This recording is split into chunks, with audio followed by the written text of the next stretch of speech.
I've been planning to do this for a while now, but I've really not had the time and the opportunity. Thank God for lockdown. Now it has given me the opportunity to actually share this story. Like some of you already know, um, this is going to be about, you know, my testimony, my experiences, in the past 1, 2 years ago, how God actually healed me from a terrible, terrible sickness. Now let's just go straight to the point. In 2015, that's actually a year after I got married. Prior to when this whole thing started, I got married in 2014, and somehow, I got pregnant. I lost the pregnancy within 3 months of that pregnancy, and you know, the truth is that at the point I got depressed because it's not an easy thing losing a pregnancy. There are a lot of emotions involved. You keep blaming yourself, and I don't know. So at the point where I was actually getting out of that depressed state, that's when I noticed just a very small swelling on my upper chest, just a little bit above my breast, my left breast here. So I just felt like probably I just hit my chest somewhere, or something hit me, things like that. So I just ignored it for a while, and I thought probably to just dissolve or go away on its own, since it's just a swelling. And as I was looking at this thing, the thing was looking back at me. There was no sign that it was going away, although it wasn't increasing, but there was no sign that it was going away. So after about I think a month or two, I decided it was time to go to the hospital. That's how my waka waka started, from one hospital to another, from one hospital. First of all, I visited one hospital around Ujudu area, and I met the medical director, that's the owner of the hospital, and after examining this thing, he sent me for a scan. So they conducted a scan, and they explained that they were not seeing anything. The scan wasn't showing anything. That it was probably just a cyst, and that most cysts would usually dissolve on its own. So I should just go back home and watch it for a while.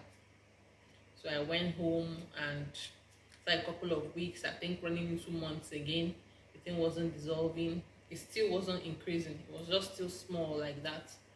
So I went back to the doctor, and they really couldn't say anything, because he insisted that something he doesn't know, or they don't know, they don't have a diagnosis of what it could be. They don't have an idea of what it could be. So there was no advice on what to do. They couldn't do anything for me. So I just went back home and kept observing this thing, and still, in as much as I wasn't increasing, I was still bothered, because for something that wasn't there before and it just came out, it's normal for me to be worried. So I just decided to see some other doctor. So that's how I started going from hospital to hospital. There was nobody that could actually say this is what this thing is. I met some doctors that said since it's not paining me, I should let it be. I met some that said there's no need knowing what it is. I should just come and let them open it and and remove it. And at that point I disagreed, because you can't just tell me you want to open and remove something without knowing what it is. So that's how I kept going from hospital to hospital, almost all the hospitals in Lagos, until I met a doctor. This doctor told me yes, he knows what it is, but that there's no need for tests, there's no need for scan, that there are some drugs he's going to give to me, and once I start taking the drugs, the thing would dissolve on its own. And as funny as it sounds, I accepted, and I started taking those drugs. That's where I knew I made the worst mistake of my life, because immediately I started taking those drugs, this tiny thing that was just there sitting on its own just started increasing. It started getting bigger. At the point I started having, very high temperature. I have very high fever like every day. Then I started feeling, hotness in the body. No matter how cold the environment is, I will still be hot. At a point, I went back to this doctor to complain. I don't understand what's happening. No, I wasn't feeling pain before, and all of a sudden, I started feeling pain. I don't know what's happening, and the man couldn't tell me anything. He just told me that yes, yes, yes. It shows that the medicine is working. That it shows that the medicine is touching it. I should continue taking the medicine. And I was confused, like, how can I not be feeling pain? And I start taking medicine, and I just start suddenly feeling pain. That it doesn't feel right. It didn't feel right to me. It didn't sound right to me. So I just decided to discontinue. I stopped going there. I threw out all the medicines I was giving, and at that point it was more or less like it was already too late. The stuff had already been triggered. It's like every day I started taking painkillers. I started from, as simple as paracetamol could be. I migrated from one painkiller to another, from one painkiller to another. It got to a point paracetamol wasn't even doing anything for me anymore. It was like anytime I take paracetamol, it was like I took chalk or sand, I don't know. And I migrated to a higher dose of painkillers. It got to a point, even the pharmacy that used to sell the painkillers to us refused to sell anymore, because they couldn't understand what kind of pain are you going through that you are requesting for such high dose painkillers. They were really scared, and at that point they said they won't sell to us anymore. Then all of a sudden I started itching, as in terrible itch all over my body, like everywhere. It got to a point I was even itching, in my privates, and I thought probably there was an infection of one kind or something. I went for all the tests I could run in this world. Nothing. There was nothing they could see, yet I was itching. And that's how my life became a hell. I was literally living in hell. And at this point, I was working, and I couldn't even concentrate on my job anymore. In fact, life just became meaningless to me. The more I went to hospitals, the more no one could tell me what it was. Somehow I was fortunate enough to meet a doctor, even though I call it fortunate, but you know, I still left there in pains, because I met this doctor and he advised me to go for a CT scan. And I went for a CT scan, and after the results came out, I went back to him to interpret the result, and the man just looked at the paper, looked at the film, the large film, and he just shook his head and told me, sorry, I cannot help you. He didn't even bother to explain what was in the test reports and all that. That's how I left his office that day. I was in tears, I was in pains, I didn't know what to do, I didn't know what else to do. At the point the whole thing started affecting me on my job. I couldn't concentrate anymore. In fact, to a point where I didn't know what to do anymore. I was confused, I was frustrated, I was depressed. Like I said, I couldn't concentrate on my job anymore. So I was actually advised to, seek the opinion of our medical director at work. So I booked an appointment, and I went to see him. After examining the thing, I was given a referral to another hospital in Lagos. So when I got to the hospital, I met with the consultant oncologist, and he examined it again, and he advised that before they give a mode of treatment or advice on the next step to take, that they will have to conduct a biopsy. And okay, I was scheduled for the surgery. After the surgery, I had to wait for about 1 week or more for the report. On the day I went to get the report, at this point, I was actually happy that finally I was going to be, given a diagnosis and all that.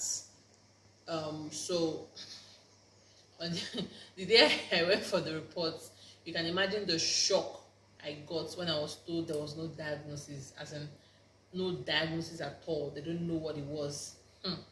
I was devastated. I'm like, after cutting me, after having to go through the pain of a surgery and healing, and you're telling me there was no diagnosis, and if there's no diagnosis, they can't do anything. So long and short, I was advised to, reschedule for another biopsy. I remember that all these things are not free. So at that point, I was totally annoyed. I was angry. In fact, I was tired. So I didn't go back for the second biopsy. I didn't go back. I just went back home and continued with my painkillers. And at this point, I was itching. I was looking for solution to the itch. Nothing could stop it. There was nothing I did not take. Nothing stopped it. I don't even want to go to, there was one doctor that even scammed us in the process. Let me not even go into that. So until I discovered this tiny protein, that medicine was like, it was a lifesaver for me. And I started over. In fact, I was overdosing on thing, because when I take it, it just carries me for just a couple of hours and it starts again. It wasn't a permanent solution. So after, like, I think 7 months, you see, after 7 months, I went back to the medical director and I explained to him exactly what went on with the first hospital I went to, and I was referred again to another hospital on the island. So I went there, I met the doctor. After examination, he said he was going to need to call in some experts and all that. So long and short, I met with the general surgeon, and another biopsy was scheduled. So they did another surgery, and this time around, I was in fact, they gave me hopes. I was told that the first hospital, they didn't cut deep enough. That's why they couldn't, get a diagnosis. Probably the sample they took out was too small. So many things. And I had hopes again. My hopes were raised again that finally. So this time around, after a very, very painful surgery.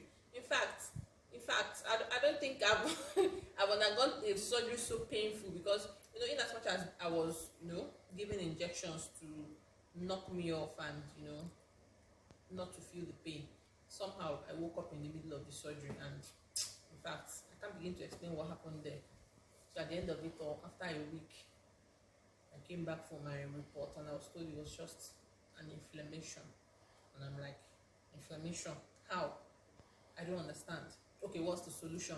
He said, we're going to cut, we're going to get a plastic surgeon. The way the story was just going, come today, come tomorrow. They kept, turning me up and down. Or come next week. Okay, the plastic surgeon is not around. Come next week. They just kept, shifting. At the point, I just felt like maybe they don't even know what they want to do. They don't know what they want to do. So I just stopped bothering myself and I went back home and continued with my painkillers as usual. And at this point, the whole thing had escalated. It had gotten so big that if I bend my head, I could actually feel it under my jaw. Then the 2 spots where they cut me open for biopsies, they totally refused to heal. They did not heal. I started, discharging all sorts from there. At times, I would just be leaking water. At times, it would be just pus. At times, it would be blood. At times, my flesh like meat was coming out from that thing. At the point, there was even a third hole. There were 2 holes, one here, and there was a third hole somewhere here. As in, I can't even begin to explain. I really thank God this is just a story that I'm telling now. As I was discharging, I was losing blood on a daily basis. As in, I was still going to work. When I take my bath to get prepared for work, I have to hold on and wait, because that discharge has a time. It comes in the morning, so I'll have to wait. Then wait for the bleeding. Once the bleeding comes in and I clean up, then I start dressing for work. And funny enough, once I get to work, between when I get to work and 11 o'clock, the whole of my clothes will get soaked again with blood. I was always running into the restroom. I started padding it. I was using cotton wool and sometimes, different things to pad it up to soak up the discharge. I would be running to the restroom every now and then to change. Once it's soaked up, I'll go to the restroom to change it and all that. And I kept taking the painkillers. I was losing blood. It was obvious. I became very weak. I became very pale. I couldn't even keep up with work anymore. Thank God for the wonderful people I worked with. My boss then actually understood what I was going through and, gave me time off. And, in fact, it was really terrible. I can't, even the way I'm telling the story does not capture the whole of everything that happened. So at this point, I was tired. I didn't know what to do. I didn't know I didn't know where to go any longer. In fact, I even started going to churches because I felt like that was just my last resort. I knew that, God was the only one that could help me out of this situation. And that's what, as we were going to hospitals, we were also praying. We were praying, we were visiting churches, we were seeing various men of God. At times we just went, for prayer meetings, maybe just to take some days off, go to church and engage in fasting and prayers, different things.